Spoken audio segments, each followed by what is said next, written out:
the Czech Republic. And he asked me to give a lecture today on actually more or less my previous research topic on my PhD on the I call them so-called Mongols at the Sino-Tibetan Borderlands. And I talk today on the re-invention of Mongolness at the Sino-Tibetan Borderlands, if it works.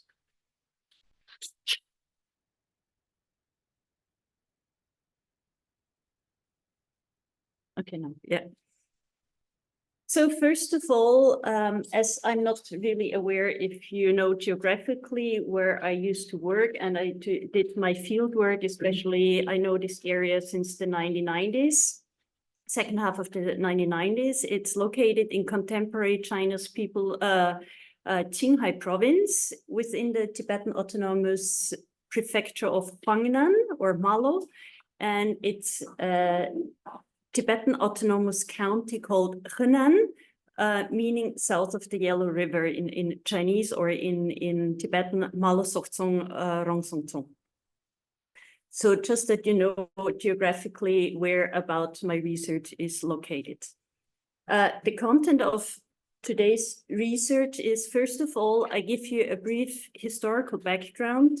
How did the Mongols come to that area? Why are they perceived actually Mongols? Then a brief introduction, very brief, on China's ethnic classification and the self-perception of the local population. And then further on, a more broader topic, who are actually the Mongols? Followed by the state-sponsored civilizing projects to, as I mentioned in the title, the re-invention of Mongolness. And then based on also the paper Ellen circulated among a network on a conference I participated in Henan in July 2017, and then followed by my conclusion. So starting with the historical background. So here you just, I hope you see how the county seat is looks like. It's elevated at a sea level about 3,400 meters, and it's a vast pasture land. And the Mongol traces are dating back to this descendants of Havut Hasser, and Havut Hasser is Genghis Khan's brother, one of Genghis Khan's brother. And as I depict here on this slide, there are different spellings, even in Tibetan and in Chinese, on his name, and this is one of the major problems I also focused in terms of my research when working on historical sources to identify who is who because of different spellings and different also transliterations. Actually, the Mongols came to that area, as I mentioned, starting with Havut Hasser. And there is, in the local museum, I will get back to it later, you find a depiction of the first 19 Mongol rulers, or more specified, the Khoshut rulers, or in Chinese, they're called the Han Wangs. Difficult to identify, but here you see the lineage of the Mongol rulers in that area. They start with Havut Hasser, and going down till the 17th century to Tselengi Ilik Dorji, one of, actually the fifth son of Gushri Khan.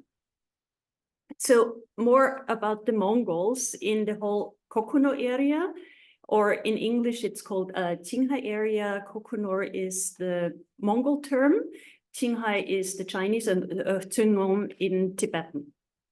So the very first, according to sources, in 1261, there was the first brigade commission established in the Kokonor area, and there were various Mongol confederations settling down in that area, mainly the Torgut, Horus, and the Khoit. So we have the Mongols are various compiled together of various tribal confederations. But in a more general sense, it were mainly the Oirat, the so-called Western Mongols, who settled down in the area of today's Qinghai. And the Oirats are not consanguineous unit, but they are a political ethnic unit of Western Mongols of Mongolian origin. And only later in 1632, it was the first report about the Khalkha and the Chakra Mongols arriving in Kokonor area. Maybe the Khalkha Mongols are actually located in contemporary Inner Mongolia and mainly also in Outer Mongolia. And if you look at the Oirats, I'm not sure if you're so aware of the general history of Inner Asia. What is today's Altai area in Siberia. It used to be the Republic of Oirats, and it's now the Altai.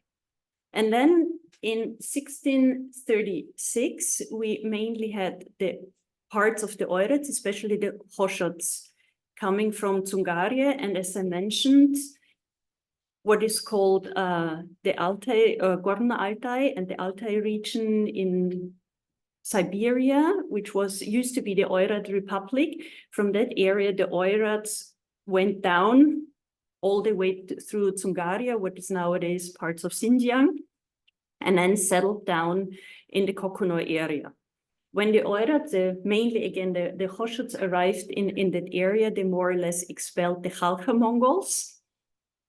And from 1637 till 1723, the Khoshuts ruled over the area of contemporary Qinghai, or previously called the Kokonor area. And as mentioned here, it ended more or less the Khoshut rule over whole area ended with Ilidorji. And here you have a depiction of him. Again, you see the various naming of the rulers.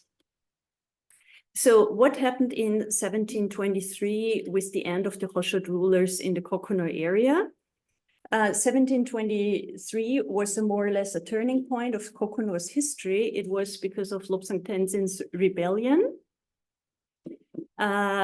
Just briefly, under his leadership, he joined the Kokonor Mongols and revolted against the Qing government.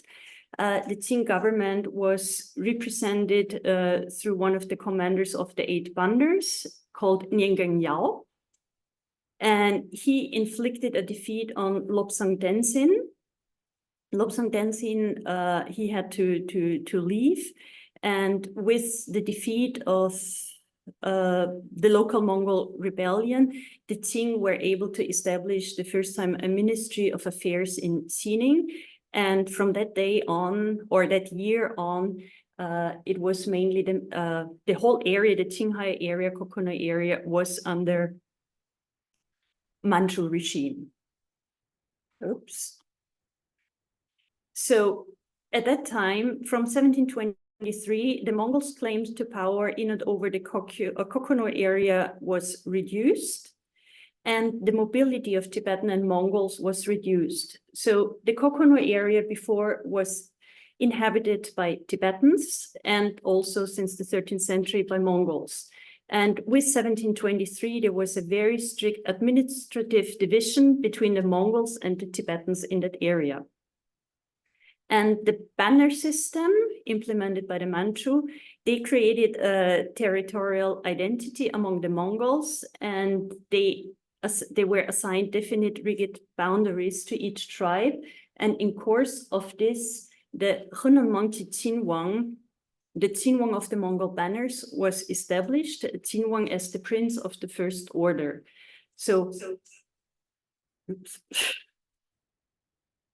in 1723, the first Qinwang, prince of the first order of what Henan, what we call now an Henan or Sokzong, was, as you can, starting on the top left, was Tsakhan Tenzin. Under Tsakhan Tenzin, this kind of princedom or Qinwang Gor was established in the area. And altogether, we had 10 various Xinhuangs, as you see, starting with Tsachen Denzin and ending with Xinhuang Dashizirang, a woman. And here you, for the ones, if somebody's interested, the various names of the Xinhuang from 1723 until 1952. So this was just a very brief overview on the history of the Mongols, or the Mongol rulers and the Khoshut rulers in that area. And now we are coming already to the more contemporary times, starting with Dashizirang. She was born whether in 1919 or 1920, and she died in 1966 in course of the Cultural Revolution. So first of all, Dashizirang, she's a very prominent figure, and I also published a paper on her. And she was the one who was on the throne when the People's Liberation Army arrived in the area. And here you see the depiction on a tanker, how Dashizirang peacefully, as it is stated in official documents, invited and welcomed the People's Liberation Army. Dashizirang, she was married, I get to it a bit later, to the son of Appa Allo of Labrang Monastery, one of the 5 biggest Gelugpa monasteries in Tibetan areas. So she was Mongol, she was Khoshut Mongol, and her husband, or first husband, Tibetan. And since Dashizirang, according to local sources, welcomed the People's Liberation Army, it became more or less a part of the People's Republic of China.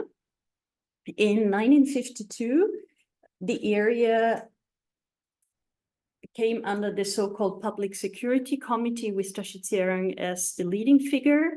And in October 1954, Henan Mongol Autonomous Region has been established. And according to local sources, it was based on the construction of a homogeneous state by replacing the old society, transformation of the traditional elite into the servants of people. So as Dashizirang, she was the previous Xinhuang. The title Xinhuang has been replaced, and she became the local governor. And in October 1964, Henan Mongol Autonomous Region has been transformed into the Henan Mongol Autonomous County. And Dashizirang, she became the first head of the county. So this is just a very brief history, what happened, how the transformation from Mongol grasslands into a Xinhuang princedom, changing, or the transformation to Henan Mongol Autonomous County. And in course of the establishment of the so-called New China and the New Chinese state, as many of you might know, there was the first census, because during Republican time, we had 5 peoples of China, Mongols, Han, Manchu, Muslim, and Tibetans. And with Mao Zedong in the 1950s, they started with the so-called ethnic classification project to identify people under a construct based on Lenin's idea of, and Lenin and Stalin's idea of Natsya, so the nation. So at that time, they were called this ethnic classification. Minzu were constructed preliminary on a common language, a common territory, common economic life, and common physiological makeup, or in general, culture. So as we see here, I depicted again from Chinese Minzu propaganda, a depiction of Tibetans and Mongols. Both have been living in that area together for many years, for centuries. Mongol language more or less disappeared. Mongols took over Tibetan language. way of living was pretty similar between them because they were pastoral nomads. So what happened? I don't want to get too deep into the whole ethnic classification project, but local people had to decide to become Mongols or Tibetan.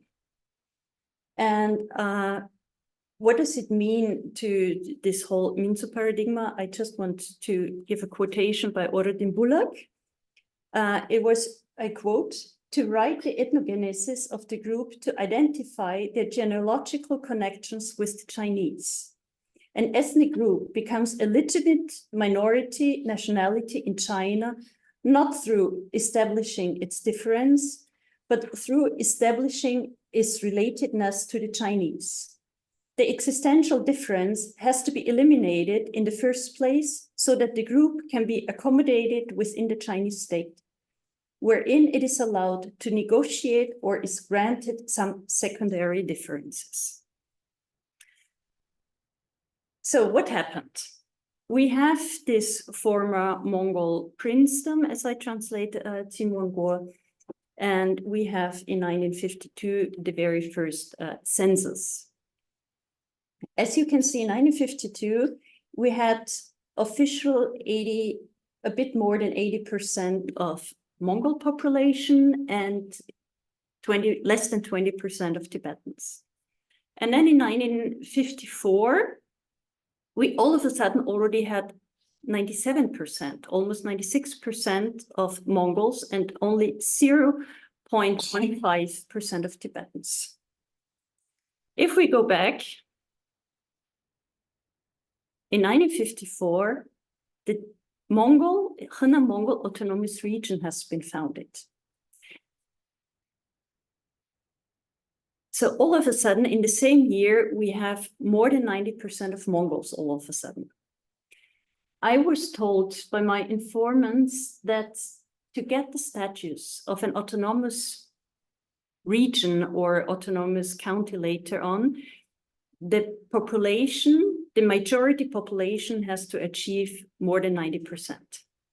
So that's why, even though they perceived in the preliminary census as Tibetans, they agreed to become Mongols, to get this autonomous status of being Mongol, autonomous county within a Tibetan autonomous prefecture. And as you see then in 1958, the Great Leap Forward, the percentage of Mongols declined again. In 1962, it declined again. On the one hand, in 1958, we had the Great Leap Forward. We had then in the 60s, start of the Cultural Revolution. So there was a lot of bloodshed. Really many people died because of famine. But still, it was still, again, people returned back to their so-called Tibetanness. And then in 1982, with the new constitution not new, but the redefined or constitution oops, there's something.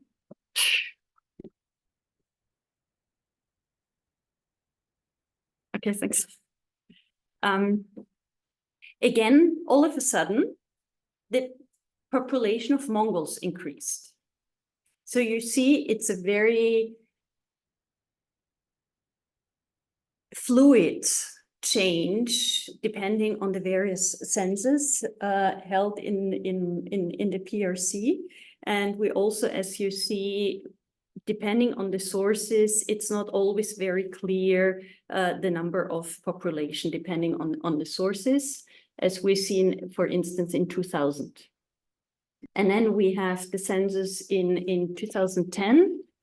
We have almost a population of 40,000, but I couldn't find a more distinct division, how many were registered as Mongols and how many as Tibetans. And also in 2019, again, just a very general figure of the population, but in 2019, an explicit number of 1,900 Han Chinese living in that area. And if we look at 1952, there was not a single Han Chinese. So this is the official figures of Henan County's population. And that's why I also state that this ethnic classification is a construct, because the changing and the fluidity and the flexibility of being a Mongol or a Tibetan is very interesting, I would say. And to give another example to explain you how it works, as I mentioned before, she was Mongol, Khoshut Mongol, and her husband, here you see a wedding picture of 1943. She was married to Gompo Namgyel, the son of Appa Alu from Labrang, as I mentioned, a Tibetan. In course of the census, they altogether had 4 children. 2 of the children were registered as Tibetans and 2 registered as Mongols. So here you see that it has nothing to do with blood lineage or anything to do with the 4 commons, as I mentioned before. And I can give you much more examples of this political construct being Mongol and Tibetan. I also have an informant family with 8 siblings, 4 being Tibetan and 4 being Mongols. And nobody knows why. And to get to the self-perception of the local people, if they perceive themselves as Mongol or as Tibetans, I conducted fieldwork there. At maybe to start, the very first time I've been in that area was in 1995. It was more or less a cowboy town. You saw horses all over, but at that time I didn't pay much attention if they were Mongols, Tibetans. It was just grasslands. So then in 2014, I conducted fieldwork with interviews and asking people about like their lifehood, their childhood, and I wanted to find out, do they perceive themselves as Mongols or as Tibetans? Because especially since 2008, at that time when there were this Tibetan uprising, I was living in Xining, in the capital of Qinghai province, and all Tibetan areas, because of the uprisings, were closed to foreigners. But Henan County was open to foreigners because they were Mongols. So all other areas were completely closed, but that was, at that time it was open. And as I already had quite a few, I call them friends from Henan County, even when we went to a karaoke bar or whatever, they always started singing Warmandosha Tungar's song, Warmandosha Monguren, we are all Mongols. So since 2008, the awareness of being Mongol became a lot stronger. So in 2014, during my fieldwork, I really wanted to know what was going on. And first of all, I found out, I heard before, but then I really found out in whole contemporary Henan County at that time, not even 10 people were able to speak Mongol. The rest only spoke Tibetan. And so the language cannot be a really identifier as it was in terms of the ethnic classification. So I just show you some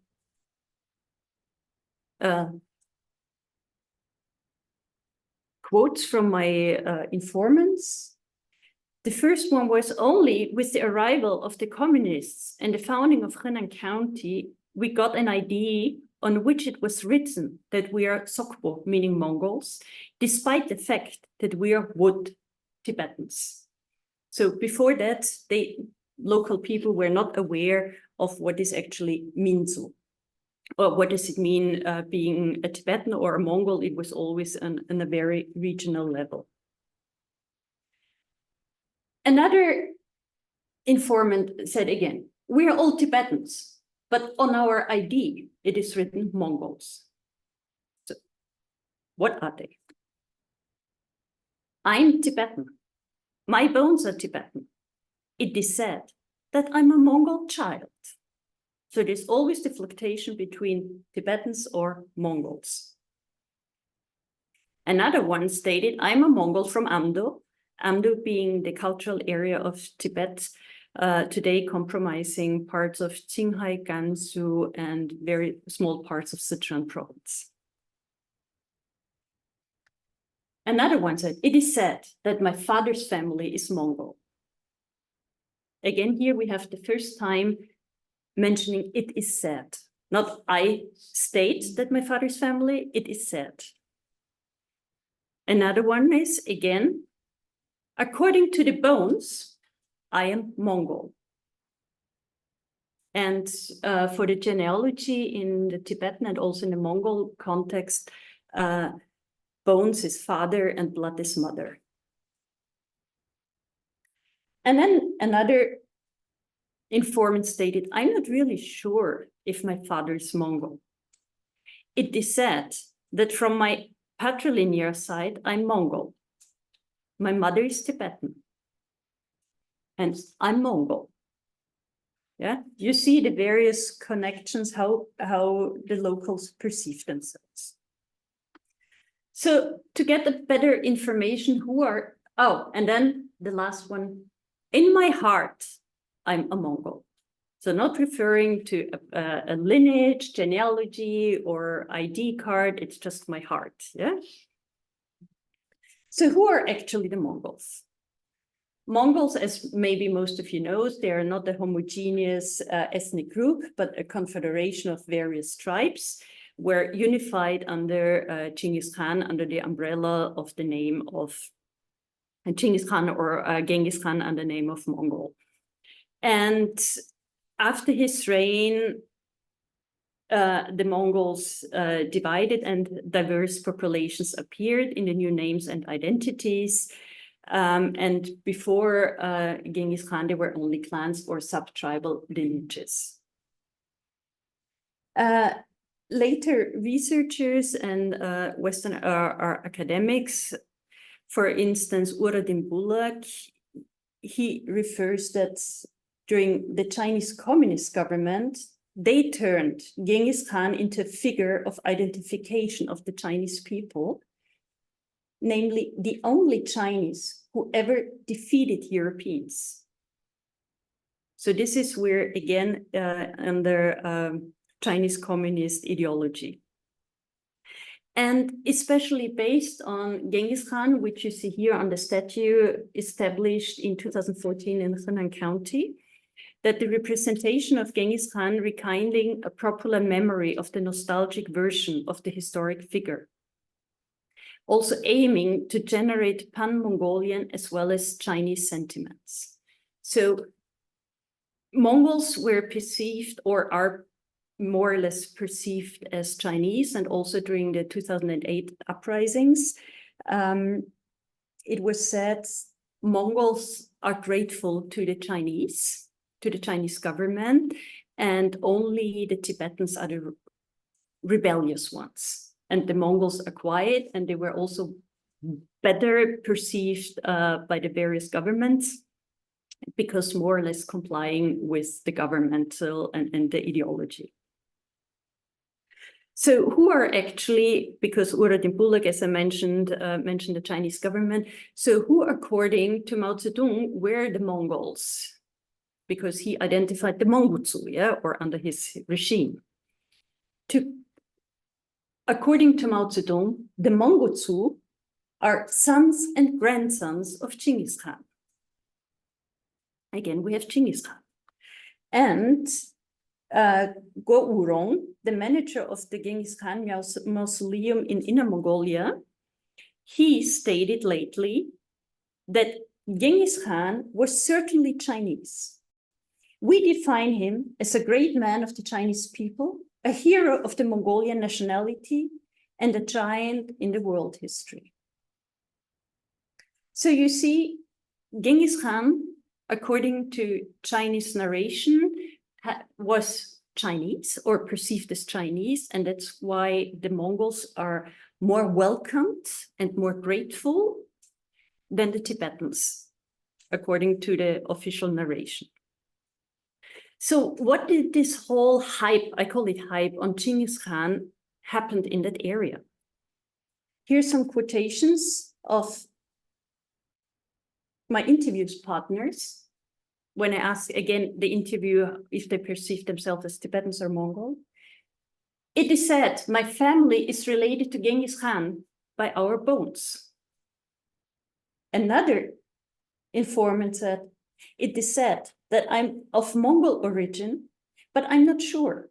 It is said that my roots can be traced back to the soldiers of Genghis Khan. So Genghis Khan is everywhere, so real public popular memory.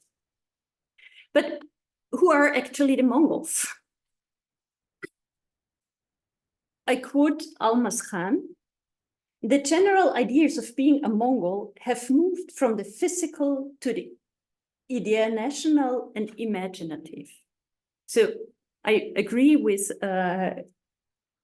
Almas Khan that there's nothing like being a physical Mongol.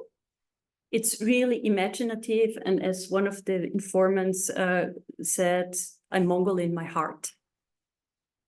And as we discussed many times also with Ellen Chun, what is ethnicity in China, as the Mongols are officially now an ethnic group? To quote Drew Gladney, ethnicity, for which there is no separate term in Chinese, is something entirely different, but not unrelated, in that it is tied into one's own self-perceived identity, which is often influenced by state policy. It is the interaction of self-perceived identity and its relation to the state definition and nationality policy that is the heart of the new rise in the ethnic nationalism, which can be applied in this case. And also, I want to refer to Wimmer, who is not really working on China, but also using his definition of ethnicity, that ethnicity is the product of a social process rather than a cultural given, made and remade rather than taken for granted, chosen depending on circumstances rather than ascribed through birth. So what has it to do with the Mongols in Henan County? I want to refer to Yangden Drondup, who was actually, far to my understanding, the first scholar working on Henan County. And she stated that the Mongolian ethnic group in Henan County became assimilated into Tibetan culture, and they later redefined and or reinvented themselves through state-sponsored policies as Mongolians. If you look at these two pictures, especially the left one is interesting because you see a lady milking a G, a female yak, and behind you have a ger, the Mongol yurt, so very traditional. But when I asked the lady, she told me she was Tibetan, but living in a ger. So what has it to do, as Yangden she stated, through the state-sponsored policies? What were or are still China's state policies? So the state-sponsored projects since the 1980s were first publishing of local histories and the local annals. Then in terms of Henan County, again, rebranding Henan County as a visible Mongolesque place. I will show you some slides later so you have a better understanding. And then also we have reforming and a revival of ethnic tradition in terms of also the ethnic propaganda by, for instance, the implementation of the Nadam Festival. The Nadam Festival is the Mongolian Olympic Games, or the 3 Games of Man, which can be, according to Mongol sources, they can be traced back to the ancient military arts of Genghis Khan's armies and the Mongols' nomadic past, but they have not been performed in that area before. And then last but not least, we have also state-run institutions funded by the state and national or local level, such as local museums. So those are the main state-sponsored projects. So first here you see a few depictions of local histories written in Chinese and also in Tibetan. The latest local history has been published recently, and I didn't have access yet. Then we have the Mongolesque atmosphere, just that you get an idea. In 2009, it was still more or less a cowboy village, no real significance of being Mongol.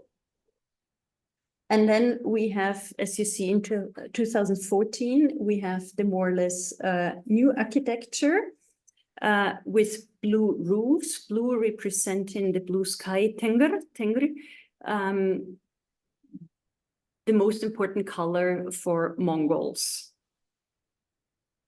And then we also have Mongols. Most of the Mongols are Gelugpa, in terms of the yellow sect Buddhists, follower of the, also be in this area, especially because of the close relation to Labrang Monastery.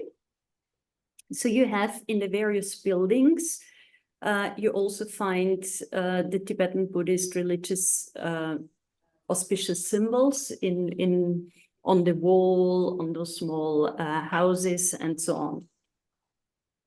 And to revive also the historic memory, the importance of Zachandensen and also of the various Mongol tribal tribes I mentioned before, we also have street names as also before, on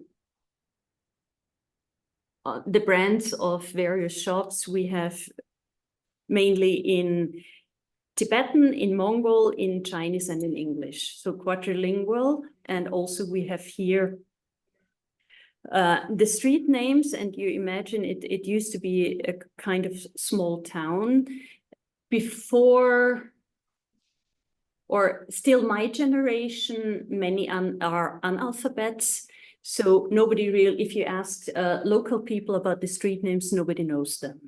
But it implicates the state-sponsored narration of history that we have Zachandensin, we have the Tumb tribe, and we have the Torgut tribe, and we have the various street names. And also the symbols of unity and Mongol identity. You see on the right, it was also on my very first slide in 2014, the reconstruction of a ger, the center of the Mongol pastoralist place where they live, the living place. And this on the left, this was the previous entrance to Henan County. So here nowadays, we have a huge street, like a highway, just for the few meters, starting a few meters before the city, and then arriving in the cities. And this is the new welcoming of Henan County. And the whole construction of being this Mongolness started actually in the 1990s with the construction of the so-called tent hotel, which is actually then demolished in 2002 and 2003. And it used to be also the only hotel where foreigners were allowed to stay. And also this so-called tent hotel resembling the Mongol living place. So here you see an actual ger or yurt or mangupal. And also on the right, you see the inside of such a ger. And also, why is the ger so important? As you see another quotation, I grew up in a ger. When I ask people, or especially nomadic people, where they came from, telling me about the childhood, or telling if they perceive as Mongols or Tibetans, when they stated I grew up in a ger, it means they perceive themselves also as Mongol. So this is the traditional lifestyle of Mongols, but as most of you might know, since the 1990s, there was the so-called Sibudakaifa, the opening up to the Western policy, implemented by Jiang Zemin, and to get these backwards minority areas to a modernization. And one important part of this policy was the nomadic settlements. So to stop the nomadic lifestyle and move previous nomadic people to stable housing. So here you see the depiction of the new settlements in Henan County, again in a very Mongolness style.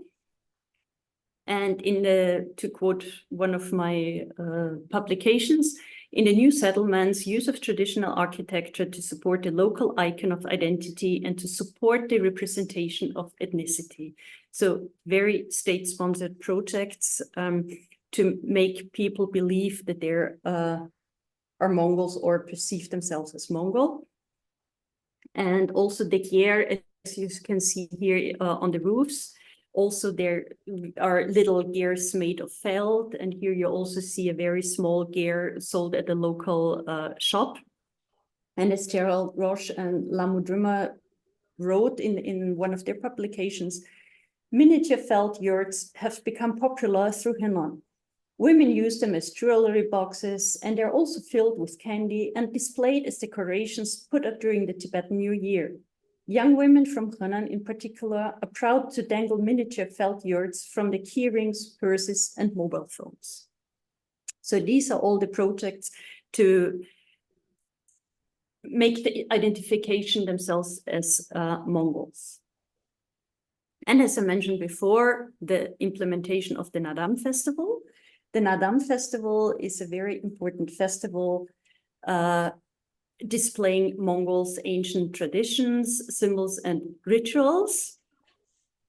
And the interesting thing is that in Henan County, as I mentioned before, there was no Nadam before. I get to it later just to give you how it looks like. This was the place where the Nadam took place. It was a concrete tribune in shape of a yurt in 2009, and in 2014 there were various concrete yurts and more a lot bigger.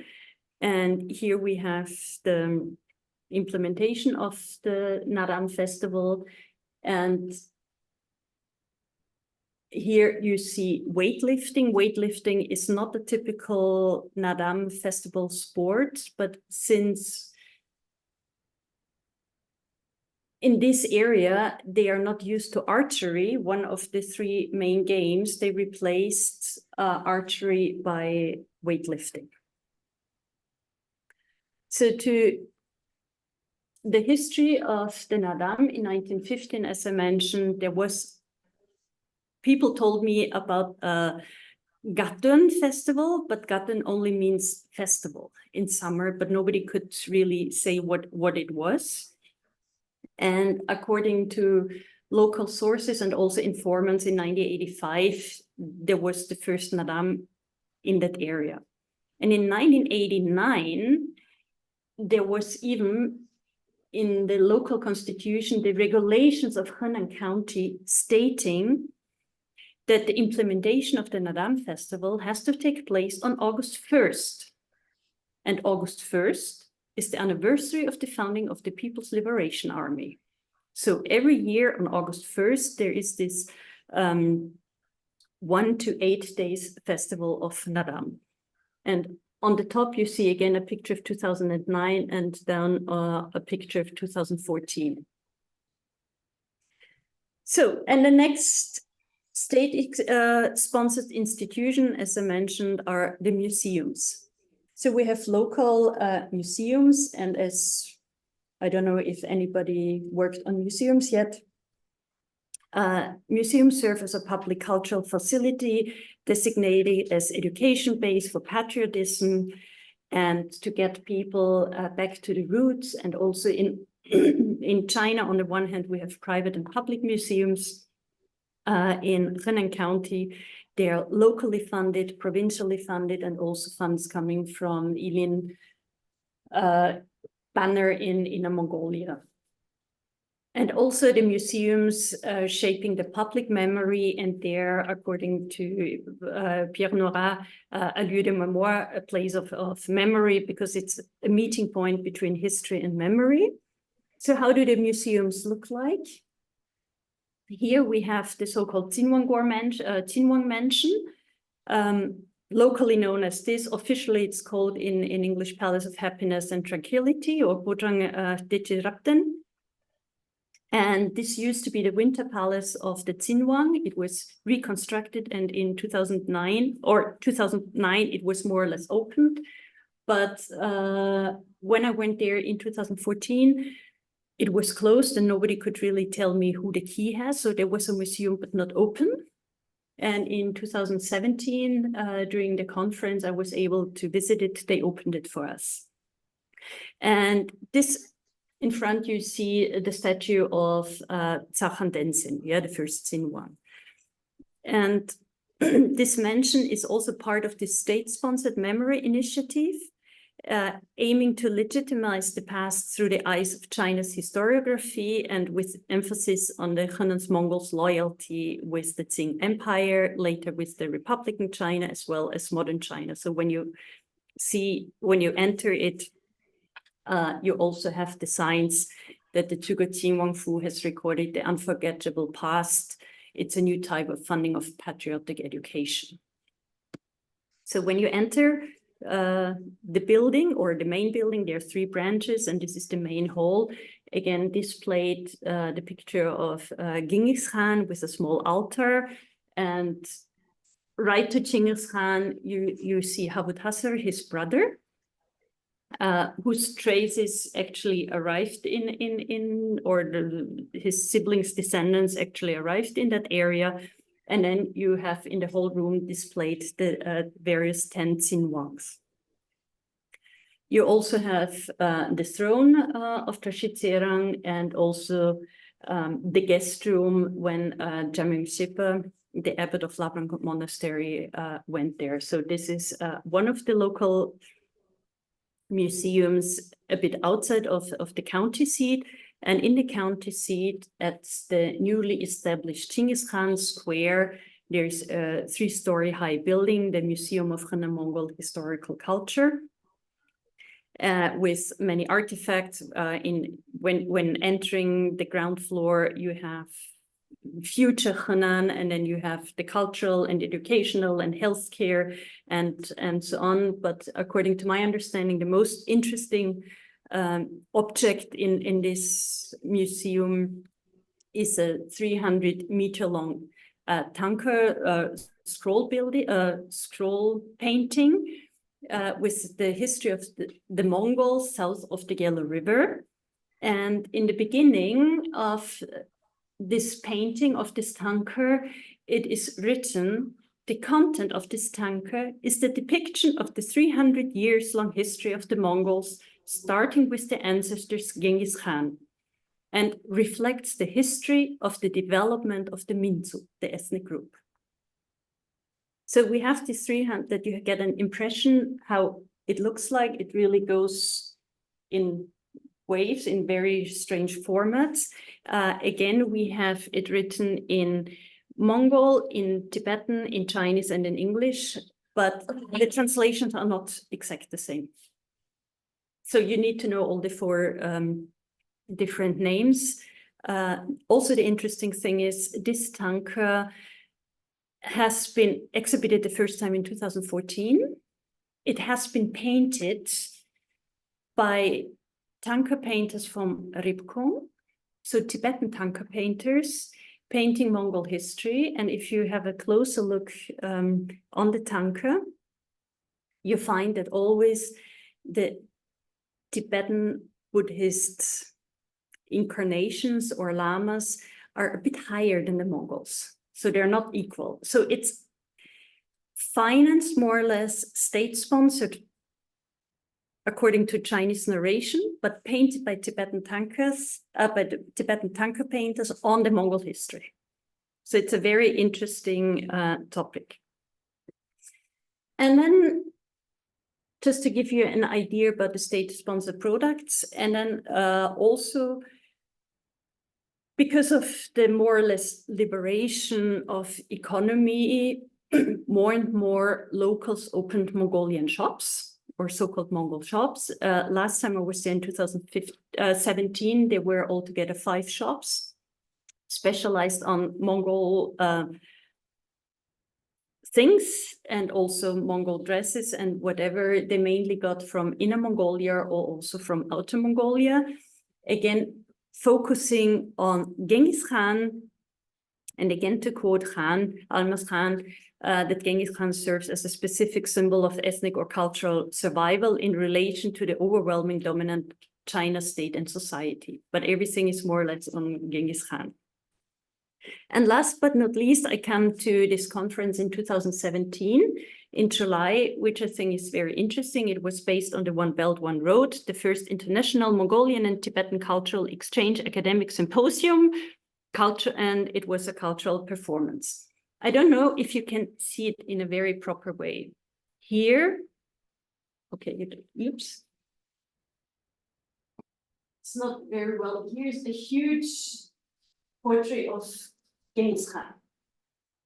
Then we have a saddle, symbolizing also the Mongols, because the horse is the most important animal for the Mongols. As we already heard before, the Mongols conquered Europe. And below, we have potala pants. But here you have the potala pants. The saddle is on the potala pants, showing the superiority of the Mongols.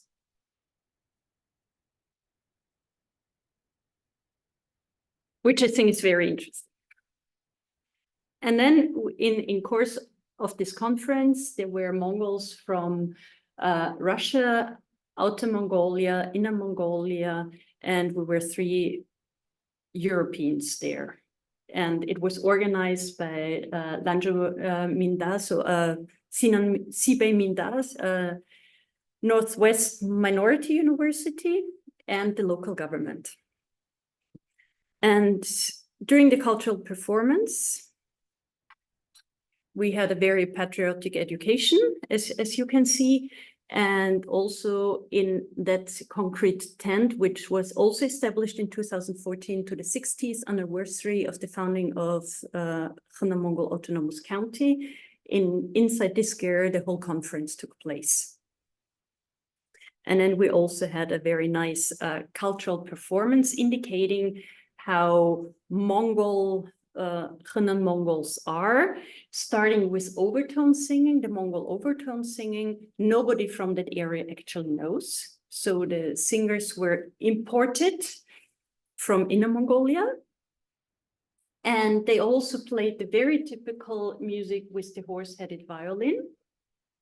Again, imported artists. And then there was also a dance performed of the so-called the Hequ.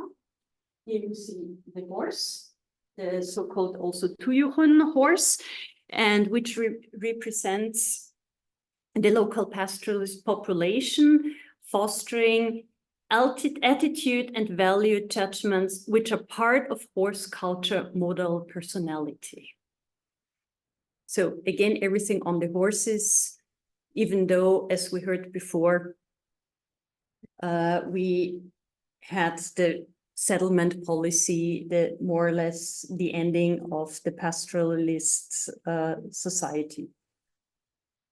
And again, just to conclude on the conference, it was emphasized the importance of the shared historical cultural heritage of the past by combining all Mongols from the various areas. Again, Genghis Khan as the unifier, as a figure in contemporary Pan-Mongolian thinking and society, Pan-Mongolian, not in a political context, but in a cultural context. And also, China uses the soft power to establish the image of a new emergent China along the Silk Road, because at that time in 2016, there was the idea of establishing the China-Mongol-Russian economic corridor. And just this year now, they start having the China-Mongol-Russian gas pipeline in that area. So this was one of the first academic, also in terms of academic ideas, this showing the soft power. So to conclude, who are actually the Mongols and why reinvention of Mongolness? that actually this classification, as I showed before, is directed by the central government and has nothing to do with the individual's ethnic consciousness, but it's also especially on the economic interest and social political background. And the Henan Mongols, actually, they used ethnicity to seek their own collective interest to survive. And another interesting issue, as you saw, everything is referred always to Genghis Khan, Qingis Khan, but the Henan Mongols, as we also learned, even on the Tanka, they are actually not Genghisid. They're not the descendants of Qingis Khan, but of his brother, Havut Hasar. So they're Hasarid and not Genghisid. The only thing we can use in common, that Genghis Khan's family lineage is called the Borchigin, the Borchigid lineage, because of the father.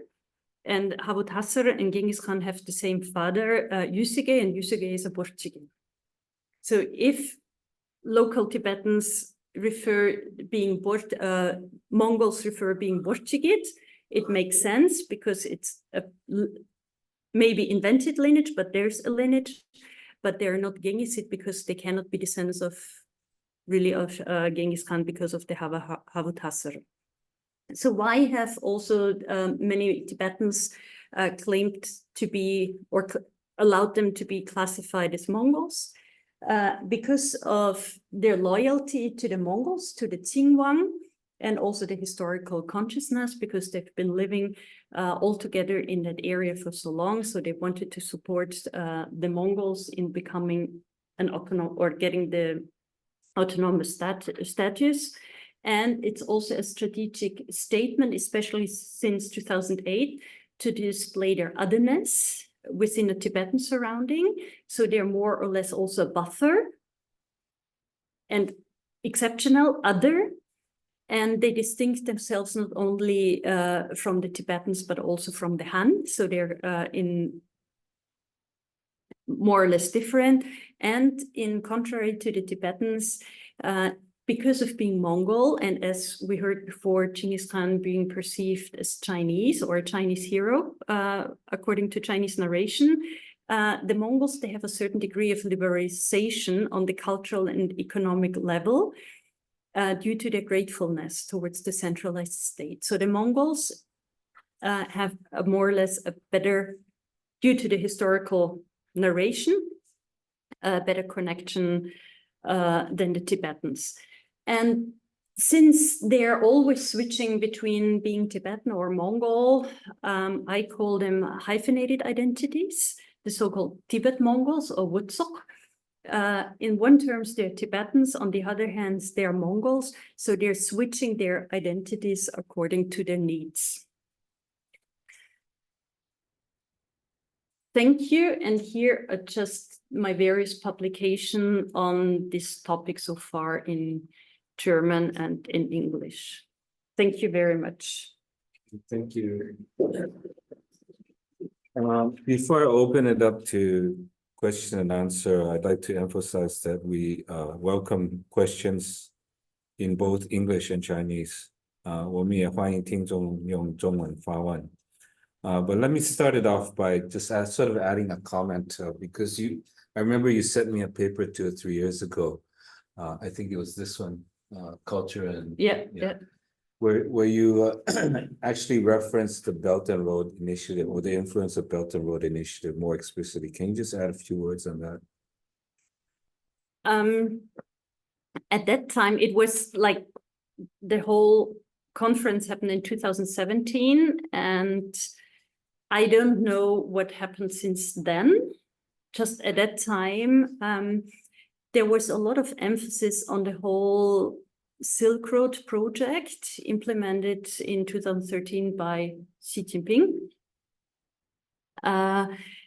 to connect people, or people connection according to also to the action plan. And there were, especially in 2017, 2018, a lot of events based on the Silk Road, also in the various areas of contemporary Qinghai and Gansu, various Nadam festivals to connect the various Mongolic groups throughout Eurasia, I would say, through the connection of the Belt Road Initiative. They also implemented, as I mentioned, this conference I attended has been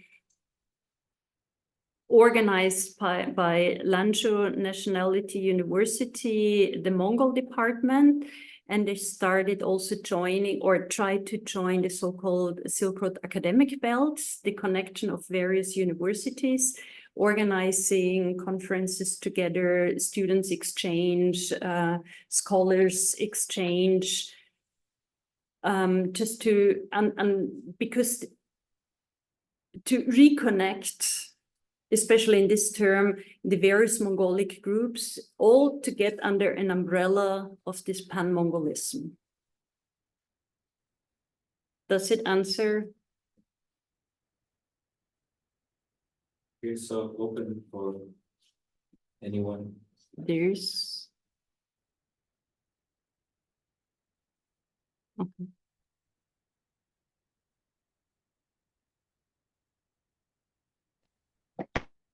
Yeah. Thank you for your presentation. It's a very interesting, especially someone who visited the place. And thank you for your presentation.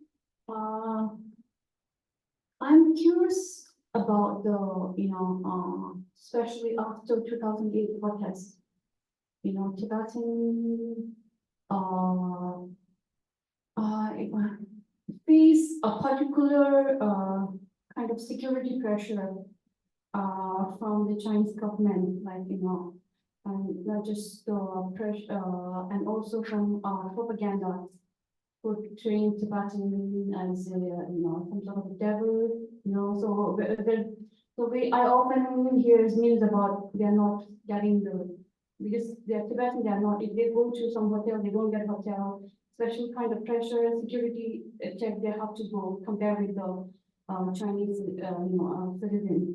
So I'm wondering how this kind of environment have an impact on this particular region when someone identifying themselves as more of Mongol in order to survive in that kind of security pressure environment. If I understood the question right, it was in 2008 when there was even this kind of revival, or for me, obvious revival of Mongolness, also having those various advantages against the Tibetans. So Mongols, according to the ID, to the Shenzhen, they keep getting a passport. The ones with the Tibetan ID do not get a passport. So there's a lot more freedom for, at that time, for the identified Mongols or classified Mongols.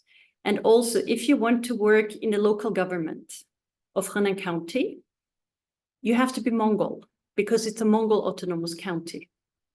So you have to have the identification as a Mongol. For instance, one of the previous governors, he is officially a Mongol. He was the governor, or the county governor. After his retirement, he put a lot of emphasis that he's an Arik, one of the Tibetan, very old Tibetan clans or tribes, Tsulas, in that area. And he even published book, and he's doing research on being an Arik. What does Arik mean? But before, he was a proud Mongol, officially. So it's a kind of switching because of those various advantages and less surveillance. And as I said, in 2008, As a foreigner, even with a residence permit, Tibetan areas were closed. But no idea how we came to Henan County, to Sokchon. As soon as we were there, it was free. There was no police control, nothing. But they had police also surveying the borders.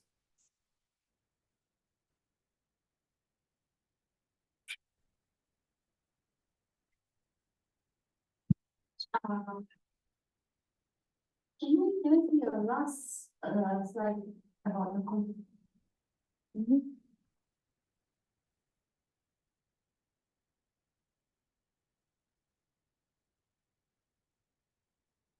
Yeah, Tibetan they're trying to identify them, trying to consult, it is a strategy statement of Henan Mongols with this video, otherness within Tibetan surrounding, right?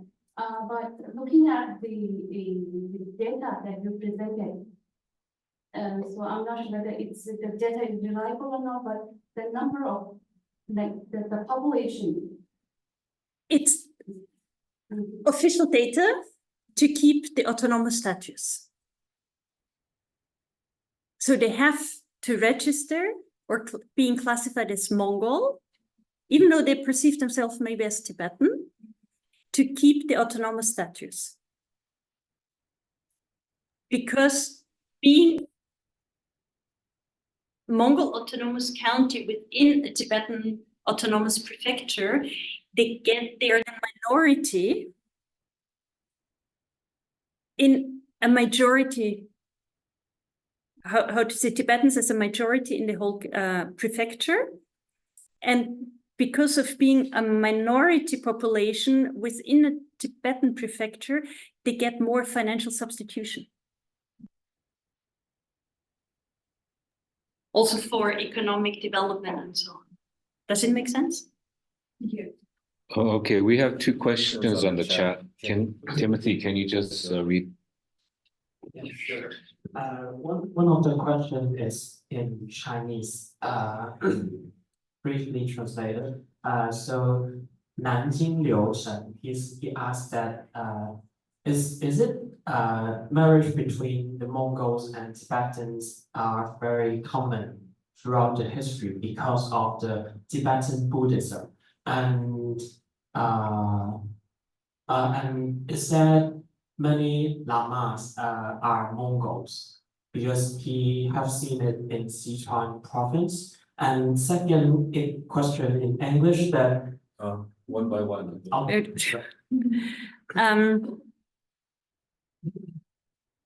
First, in terms of Buddhism, Mongols and Tibetans have a very long historical connections. Mongols since Altan Khan, who was a Tumt, are more or less Tibetan Buddhists or believe in Tibetan Buddhism, mainly the Gelugpa. Also, one identifier of the Mongols in that area is that most of them are members or followers of the Gelugpa, also because of the very close connection to Laurang Monastery, which was established in 1709. As I mentioned before, one of the 5 big Gelugpa monasteries in Tibetan areas. And before the ethnic classification in the 1950s, nobody really knew about if they were Mongols or Tibetans, because they identified themselves through the region or the tribal affiliation. And in the terms of the Mongols, especially since 1723, they were administratively divided into banners. So they referred to themselves to members of that and that banner.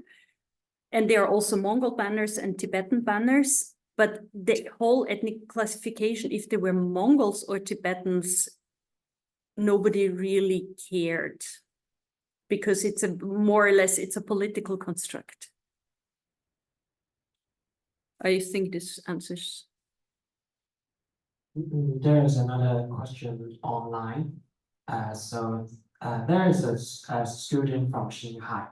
So she would like to ask that is the phenomenon of Mongolian cultural identity in Henan County also related to the harmonious coexistence advocated by Tibetan and Mongolian cultures, especially the two regions? What caused this cultural identity connection to become more obvious after the 20th century?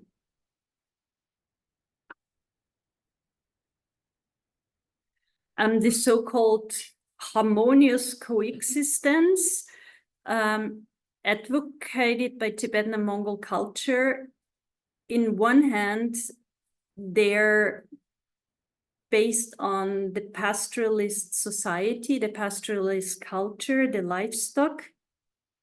And as I mentioned before, the religion that mainly Gelugpa, the yellow sect, is very close related. And what I didn't mention, or I only mentioned in the very beginning, that very few people in Henan County still speak Mongolian, because the education in the early times came through the monastery, again through Lavrang Monastery. The local language of Buddhism was Tibetan. That's why slowly the Mongols got Tibetanized, as it is said. And as I mentioned, since the 1980s, since the so-called revival of the ethnic propaganda, they started state-sponsored to identify as Mongol and to distinct themselves from the Tibetans and also from Han and the various other so-called Minzu in that area. I hope it's... And another question from online. The listener wants you to clarify that are the Tibetans a minority in your county? Another question is, this county is surrounded by Tibetan autonomous prefectures. Why is this county Mongolia? Is it historically or a communist invention? Where is it? So as I showed on the first slide, it's embedded. Oops. We have here the small yellow is Henan Mongol Autonomous County. Oops. This is the county, and the rest of yellow is Henan Tibetan Autonomous Prefecture. And this is administratively done after the 1949, after this, when the People's Liberation Army came into this area. And as I mentioned before, it was already in the 13th century, the first Mongol tribal confederations arrived in that area. And then after 1723, in this area under Zakhan-Denzin, it was administratively put by the Manchu, by the Qing government, as a Tsinwangor. So it's a Mongol, it's a Manchu title, but entitled to especially to those prince of the first order in that area. So there are Mongol traces, and it has been historically more or less been Mongol in that area, but the borders of what is contemporary Henan County is done in 1954 and then finally set in 1964. Because when going a bit south in Sichuan, just also across the Yellow River, you also find Mongols. I interviewed people in contemporary Sichuan province, also classified as Tibetans, but claiming themselves, for instance, being Timt Mongol, so descendant of Altan Khan. And when you go to the area of what is nowadays called Langmusi in Gansu province, Lamusu, You also have Mongols there because the borders of the classification are a political administrative construct. But there are, and there have been intermarriages. So it would be interesting maybe to do DNA analysis if you really want to know if it's an invention or not. It's a more or less the consciousness, as one of the informants said, I'm a Mongol in my heart. I hope it answers the question. There is one more online question from Qinghai. What measures have been taken by the Mongolian settlements to preserve and pass on their traditional cultures? Are the agricultural or mixed farming patterns in Mongolian settlements adapted to the local environment? To my understanding, the Mongols in what we call nowadays Outer Mongolia and in this part of the Xinjiang, the Qinghai Tibetan Plateau, there is no agriculture. So they used to be preliminary pastoralists. And this, if it doesn't matter if they're Tibetan or Mongol pastoralists, this pastoralistic culture changed with, especially starting in 2009 and earlier with the settlement policy. And that's why it can be low within a family, they try to preserve the culture. But it's a whole problem of the pastoralist culture. It started actually already in the 1990s with the fencing system, when the pasture land was divided by fences. And then starting construction of winter houses. And then starting with, as I showed, these nomadic settlements. So it's not a specific Mongol issue. It's a kind of what's happening in China.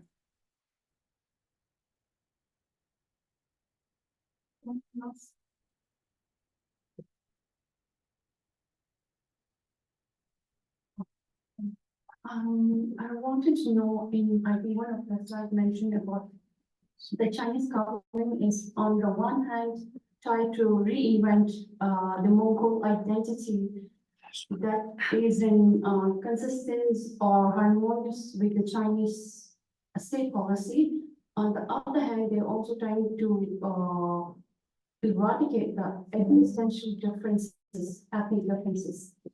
So I want to understand what kind of like existential identity differences that the Zamani is trying to eradicate.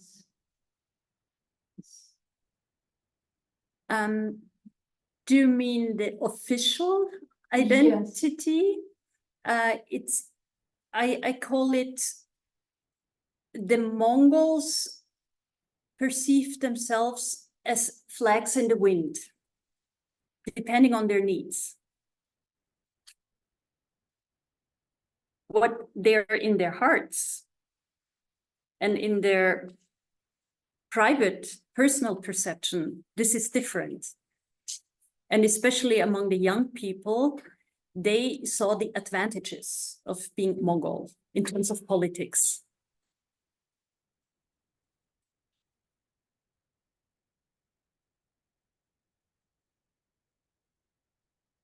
Okay, so I asked a different kind of question. Most of the talk had to do with the invention of Mongolness in this very assimilated county, but I'm more interested in the assimilation part of it, which you didn't talk about.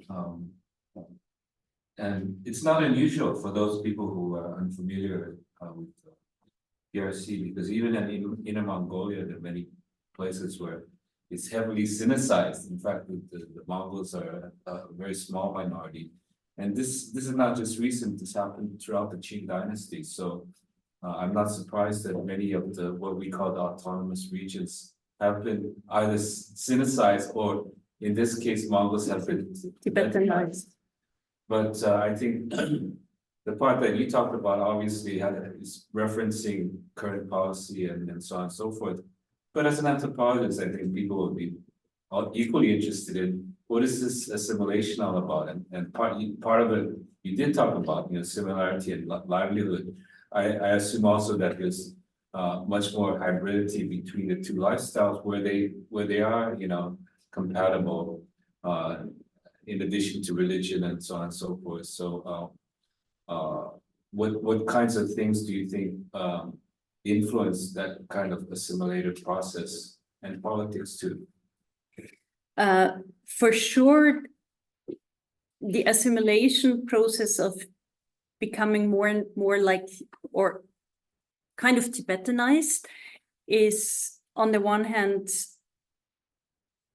being cut off from other Mongol cultures and other Mongol people. So there was no or very little chance to elaborate the language, the distinct culture and tradition.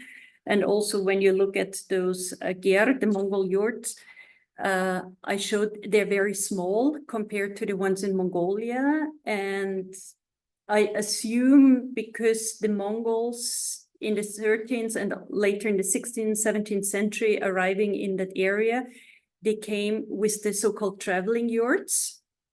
So the smaller ones and more convenient ones.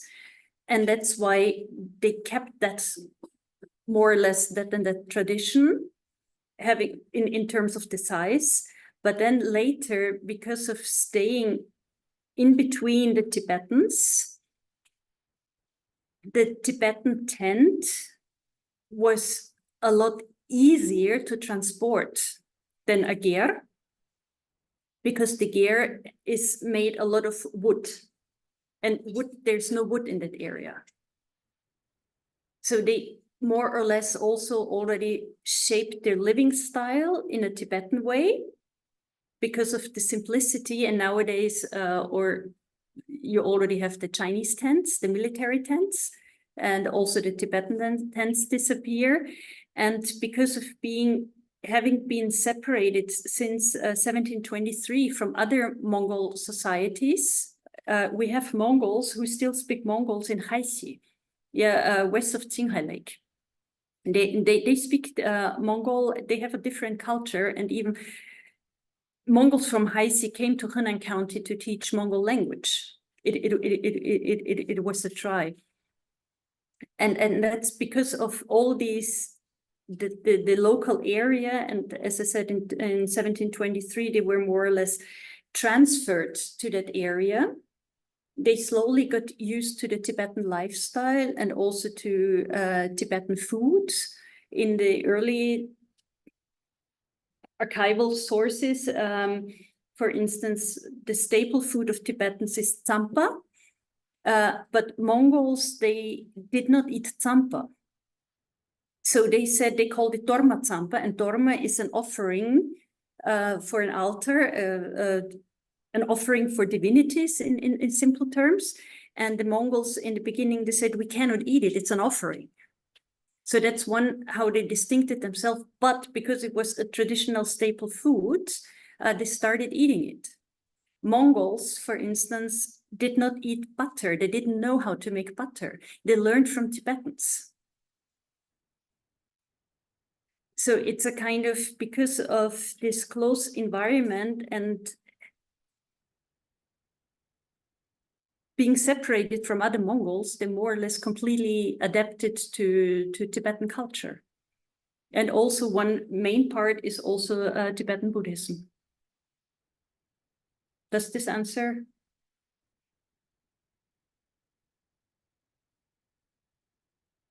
I think there is one more question from Song Yi that she would like to ask. Chong-Yi, maybe would you like to turn on your microphone? Wait a minute. 听得到吗？听不到。听不到。听得到，现在听得到吗？现在听得到吗？ Yeah. 好，这在在 coffee shop， 所以可能有点吵。我用中文问可以吗？可以用。好的。好，很感谢您的这个介绍，是因为其实我在2018年曾经去过那个 festival， Nadam Festival， 我去过，然后那时候我印象很深刻的就是骑士，就是骑马的就是比赛的骑士跟我介绍说这个是藏马，不是蒙古马 ，Tibetan horse， not Mongolian horse。然后他们也说他们是就是他们是藏族骑士，所以他们不用他们的马鞍跟蒙古马鞍也不一样。然后在跟我介绍那些festival Nadam Festival 的时候，他们其实也有提到说他们的这个 strategy identity， 就是说他们会直接跟我讲说，其实几百年来的通婚，我们现在已经是藏人了，但是呢，这个就是其中就有人讲说，这个是政府的分化策略，但是然后他们就是在开玩笑说，其实反正就是我们就是藏人了这样子。那只是我在这个地方分享。那我的疑问是，刚刚您的 slide 里面有一张是大概在1952年，然后19大概就是可能在更早的时候，文革的那段时间，藏人跟蒙古人，就是 Mongol 跟 Tibetans， 在那个比例上突然有2笔数据是有大幅度的变动。那是因为认同的变化，还是因为就是文革的时候大量伤亡造成的人数变迁？可是因为看起来是很像是蒙古人加藏人的蒙古人 Tibetan 跟 Mongols 的总数是一样的，很像是一个认同的变迁。可是如果这是一个后来的国家建构的话，为什么会在大概50年代、60年代也会产生这个变化？这是第一个问题。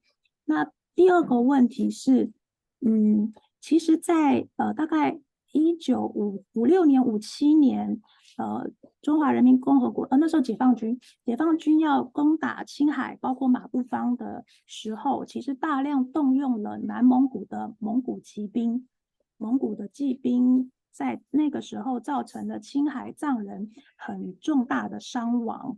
那个时候，就是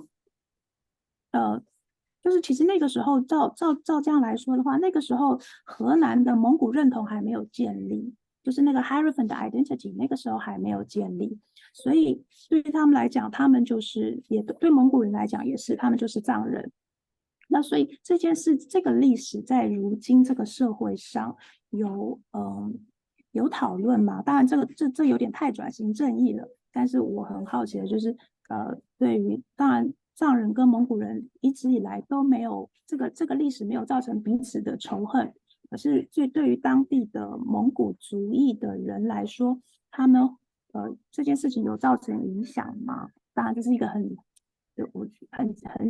奇怪的一个问题，我刚才想要问这件事情。对，谢谢。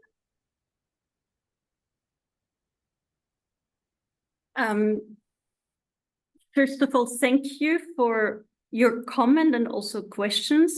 And I thought it's very interesting that you were attending the Nadam in 2018, and all of a sudden there was the emphasis on Tibet, or being Tibetan, and also Tibetan horses and the differences. And this was before it was different. So you see this shifting or changing of identity. That's why I call them Tibetan Mongols. That depending according to their needs. And there are many various stories on Nadam, and maybe in terms of Tibetan horses. As I mentioned, in 2017, there was this emphasis on the Tuyukhun horses. So to explicitly put emphasis on the historical relations. But according to my understanding, having been in that area since the mid-1990s, Tibetan horses are really good in horse racing, depending also on the area, especially in whether from Machu or in contemporary Gansu province or from Tsorge, Sichuan province. So it's more already a competition on the horse race, but not the ritual per se. So, and if they're Tibetan and Mongols, it maybe the same people I interviewed in 2014 will tell me now something completely different. So this, but I think it was really interesting, your input, since I haven't been back there since 2017. And about the time of Mapufang and the Muslim warlord in that area. As I mentioned, Jashitsirang was married to the son of Apa'alo from Labrang. So there was a very close lineage, even lineage connection between the Henan Mongols and Labrang Monastery, and also the Henan Mongol or the Qing. They were the patrons of Labrang. And the whole Mapufang history of Henan is more or less very close related to Labrang. And they were fighting more or less together. And that's why there was not so much intercourse with Mapufang in that area. Does this answer?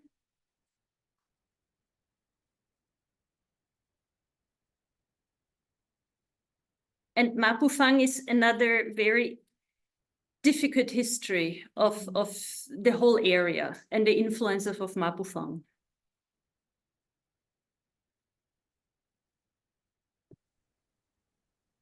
May I ask a question?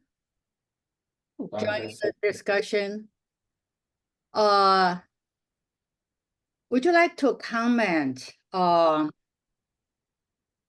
You see, the Qing Empire, the territory expanded in the 17th century to the largest area by defeating the Zhengge ethnic group, killing like hundreds and thousands of people, 数十万人, okay, and taking over this entire area, the Zhang, Qinghai, Xizang, Gansu, Sichuan, Yunnan. So recent studies discuss this Manchurian dynasty, Manzhou, Qingchao,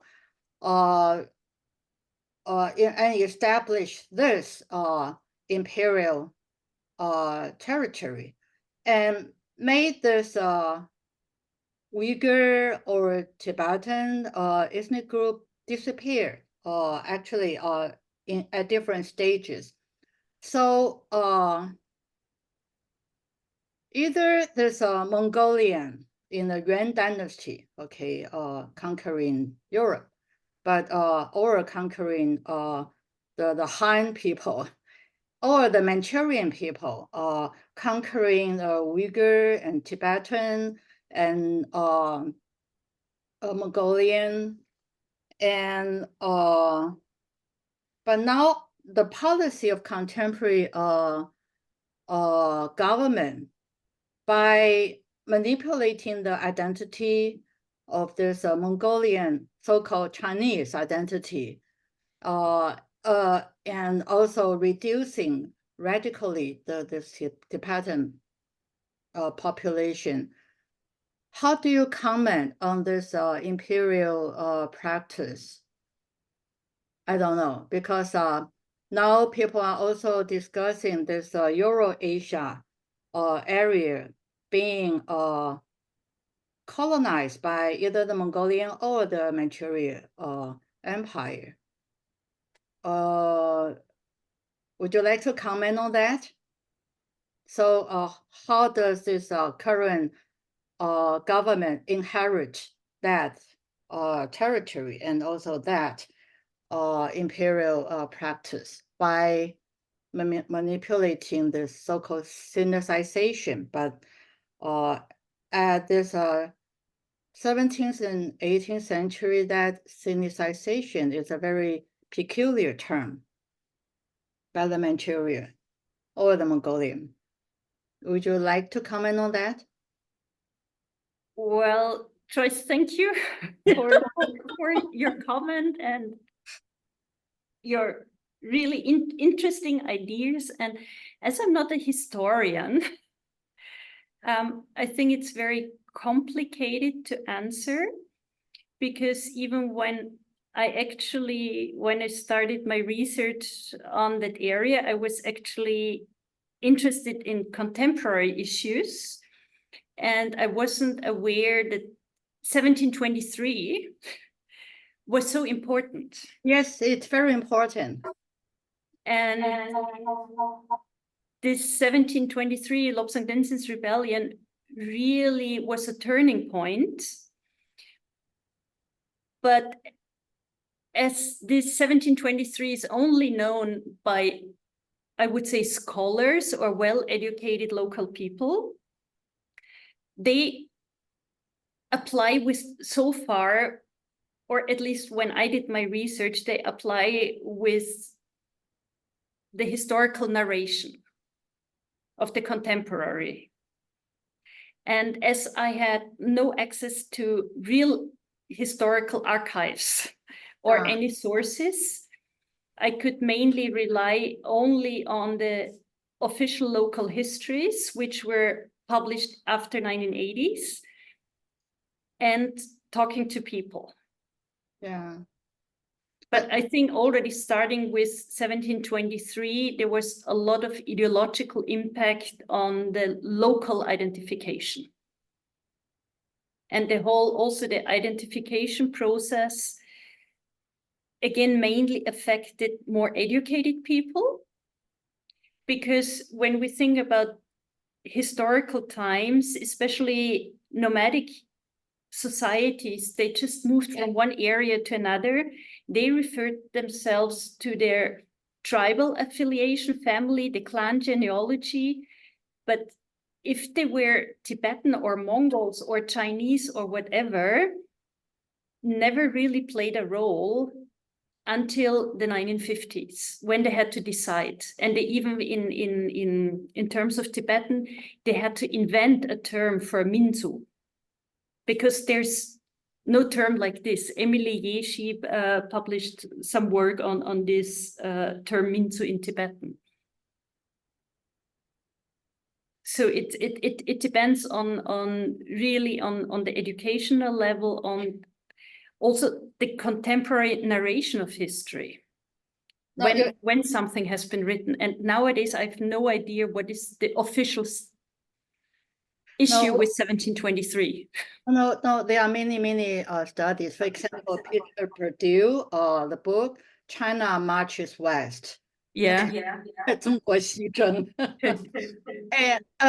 And also a lot of new historical narration from this margin, from this Central Asia, or from that looking at. So the Qing dynasty, 新清史, or other 内亚史, inner Asia history, they will tell us a different story with a huge archival details.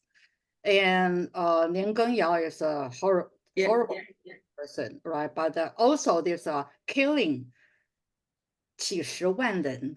Okay, it's just a genocide, clear. So that's a very interesting story. I mean, all this Mongolian, Tibetan, Manchurian, or also Russian, Hazak, and maybe Hun too. Yeah.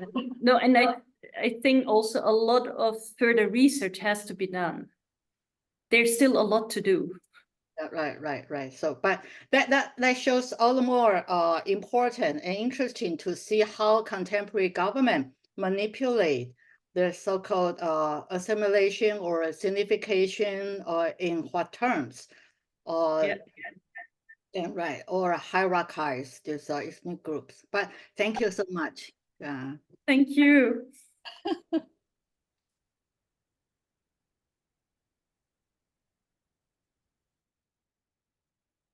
One more comment, you just read it. There's one online comment also by Qing Xiaoban. So he says that I feel like the dominant ideology is shaping the historical reconciliation. Yes, Always has. thank you. It's a very nice concluding sentence. Ningbo is still worshiping for Okay, Oh. and Zhou Caizhen said that Niangen Yao is still worshipped in folk temples in Datong County, Qinghai province, and other places. Just some Okay, informative interesting. supplements.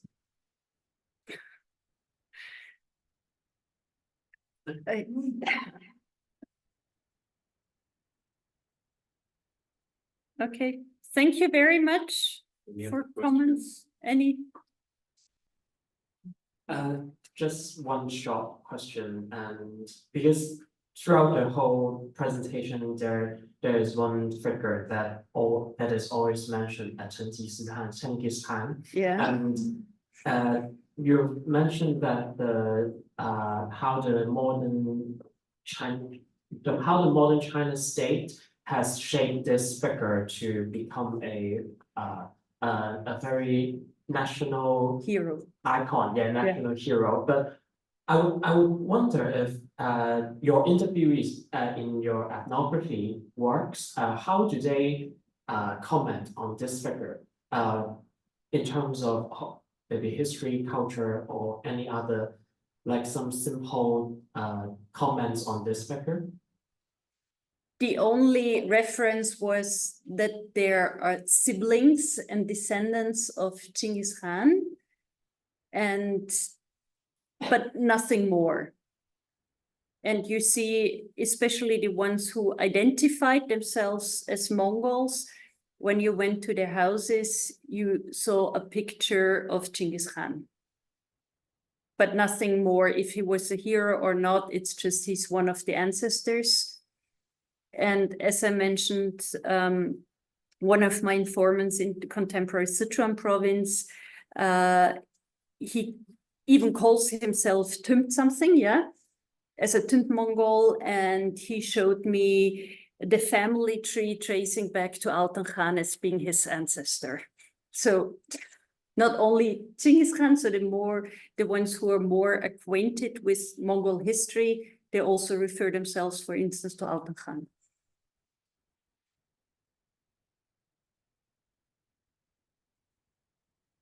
So maybe to add on to that, I mean, the point is not so much that they're creating Mongolian identity, creating a local hero, but at the same time, Mongolia is part of China. It's really a Chinese identity, you see, so that's as Nord pointed out. So it's one of subservience or inclusion within China. That's part of the national narrative. You're allowed to have your separate identity as long as you say you're Chinese. Or when you protest, then they like in Xinjiang, you get eradicated. So. And that's why you should also apply the term Mongolzu and not Mongolren. If you apply Mongolzu or Tangzu, then you apply with the official. Like Hong Kong, you see. Sorry. Okay. So if you're Tangren, you don't apply really with the Minzu paradigm, Mongolzu or Mongolren the same. So in my terms, being Chinese means you belong to us. Yes. That's what it really means. Okay, so I'd like to thank everyone for this very fruitful discussion, and also thank the speaker again for the talk, and we can continue discussion. Thank you. Thank you.